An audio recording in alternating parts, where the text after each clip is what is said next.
नमस्कार। तो Himachal Pradesh high court के द्वारा जो है जूनियर ऑफिस असिस्टेंट 817 और 556 का जो केस था उसकी जजमेंट जो है अब साइट पे डाल दी गई है।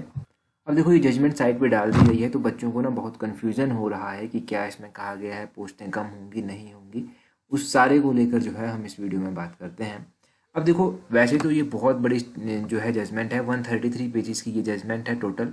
इसमें बहुत कुछ कहा गया है। ये पूरी जजमेंट आपको हाई कोर्ट की साइट पर भी मिल जाएगी और मैंने टेलीग्राम पर भी डाल दी है, तो वहाँ पर भी आपको ये मिल जाएगी। ये सारी की सारी वही जजमेंट है। इसमें सारी लिस्ट ये दी गई है पहले, उसके बाद बहुत सारे जो भी बातें की गई हैं वो की गई हैं, परंतु हम टू द पॉइंट बात करते हैं कि जो डिस्कस करने लायक है वो क्या है। तो हम डायरेक्ट पॉइंट करेंगे, 33 नंबर पॉइंट पे आएंगे हम। 33 नंबर पॉइंट से ही हम समझ पाएंगे थोड़ा सा कि क्या कहा गया है यहाँ पर।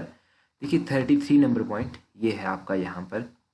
तो इसमें ये क्या कहते हैं, इसमें कहते हैं कि Himachal Pradesh staff selection commission HPSSC को ये डायरेक्ट किया जाता है, ये आदेश दिया जाता है कि मेरिट लिस्ट जो जूनियर ऑफिस असिस्टेंट 556 की है वो फिर से रिकास्ट की जाए, यानी कि फिर से बनाई जाए।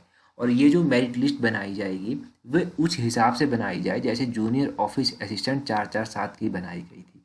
जो भी पहले डिसीजन रहा था 447 को लेकर, जिस तरह से ये बनाई गई थी उस तरह से जो है ये बनाई जाए।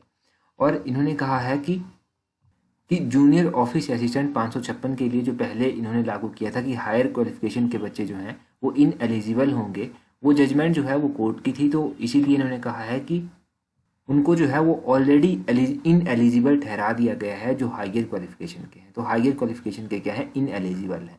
ठीक है, ये भी आपको समझ आ गया। उसके बाद तीसरे नंबर पर देखिए क्या है, तीसरे नंबर पर है और इन्होंने कहा है कि जूनियर ऑफिस असिस्टेंट 556 में जो अब ये चयन किया जाएगा, ये देखिए जो एडवर्टाइजमेंट थी जूनियर ऑफिस असिस्टेंट 556 की उसके हिसाब से किया जाएगा और सरकार के उस डिसीजन को क्वेश किया जाता है मतलब उस निर्णय को रद्द किया जाता है कि जूनियर ऑफिस असिस्टेंट 556 की जो सरकार ने डिसीजन दिया था पहले कि जूनियर ऑफिस असिस्टेंट 556 की जो सिलेक्शन प्रोसेस है उसको क्लोज किया जाता है, तो उस डिसीजन को इन्होंने क्वेश कर दिया है, यानी कि रद्द कर दिया है।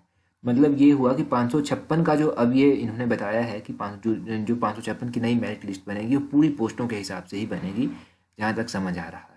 अभी 34 पैराग्राफ देखिए यहाँ पर क्या कहा गया है। अब इन्होंने बात की है जूनियर ऑफिस असिस्टेंट 817 की इन्होंने कहा कि 2020 में जो R&P रूल बने थे उनके अकॉर्डिंग ही जो है ये सब काम होगा। परंतु इन्होंने एक बात जो इम्पोर्टेंट यहाँ पर कही है कि सिलेक्शन प्रोसेस जो है उसमें इंक्लूड नहीं किया जाएगा जो कि पोस्टें जूनियर ऑफिस असिस्टेंट की बची हुई थी, उनको इंक्लूड नहीं किया जाएगा। यहाँ पर आप पढ़ लीजिए, however the selection process shall not include the selection for the post which were left from the advertised post of 556। तो जो 556 से जो है पोस्टें बच गई थी उनको यहाँ पर इंक्लूड नहीं किया जाएगा, ये इन्होंने कहा है। और किया क्यों नहीं जाएगा, क्योंकि उन पदों के लिए जो है वो पहले ही जूनियर ऑफिस असिस्टेंट 556 की चयन प्रक्रिया के माध्यम से जो है भरने का निर्देश दिया जा चुका है, इसीलिए नहीं किया जाएगा। तो ये सब कहा गया। तो अब कंक्लूजन निकालने की ज़रूरत नहीं है, इन दो पैराग्राफ से आप समझ गए होंगे कि क्या कहा गया है। अब यहाँ पर एक तो बात क्या कही गई, देखो पॉइंट्स जो भी निकल कर आते हैं इन दो पैराग्राफ से, पहले पॉइंट ये है कि जो जूनियर ऑफिस असिस्टेंट 556 है उसकी जो अब रीमेरिट बनेगी वो किस हिसाब से बनेगी, जैसे कि जूनियर ऑफिस असिस्टेंट 447 की बनी थी। पहली बात ये निकल कर आई। दूसरी बात है कि जो जूनियर ऑफिस असिस्टेंट 556 को लेकर सरकार ने इसको सिलेक्शन प्रोसेस को क्लोज करने का आदेश दिया था उसको क्रैश कर दिया गया है, उसको रद्द कर दिया गया है। दूसरी बात ये निकल कर आई। और तीसरी बात क्या आई कि जो हाइयर क्वालिफिकेशन वाले थे वो इन एलिजिबल ही हैं फिलहाल।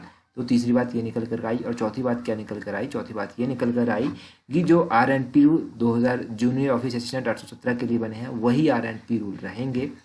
और इन्होंने ये भी कहा है साथ में कि सिलेक्शन प्रोसेस में जो है वो जूनियर ऑफिस असिस्टेंट 556 को जो है जो पोस्टें शामिल की गई थी उनको शामिल नहीं किया जाएगा। क्यों नहीं शामिल किया जाएगा, क्योंकि ये पोस्टें तो अब जो है जूनियर ऑफिस असिस्टेंट 556 की चयन प्रक्रिया के माध्यम से भरने के निर्देश दे चुके हैं।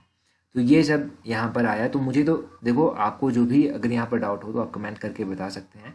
बाकी इन दो पैराग्राफ्स की हमने बात की, पूरी जजमेंट हमने नहीं पढ़ी, पूरी स्टेटमेंट हमने नहीं पढ़ी, इन दो पैराग्राफ्स के ऊपर जो था हमने बात की।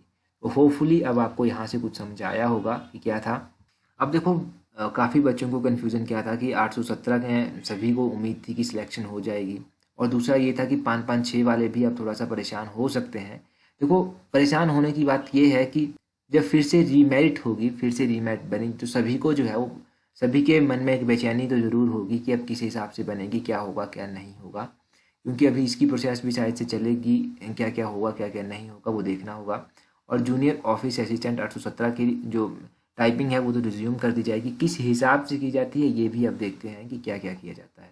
देखो बाकी अगर कुछ भी और पता चलता है तो आपको बता दिया जाएगा। नया चैनल है, इसके ऊपर सब्सक्राइब कर लीजिए ताकि आने वाली इंपॉर्टेंट नोटिफिकेशंस भी आपको मिलती रहे। So that's all for today. Thank you very much.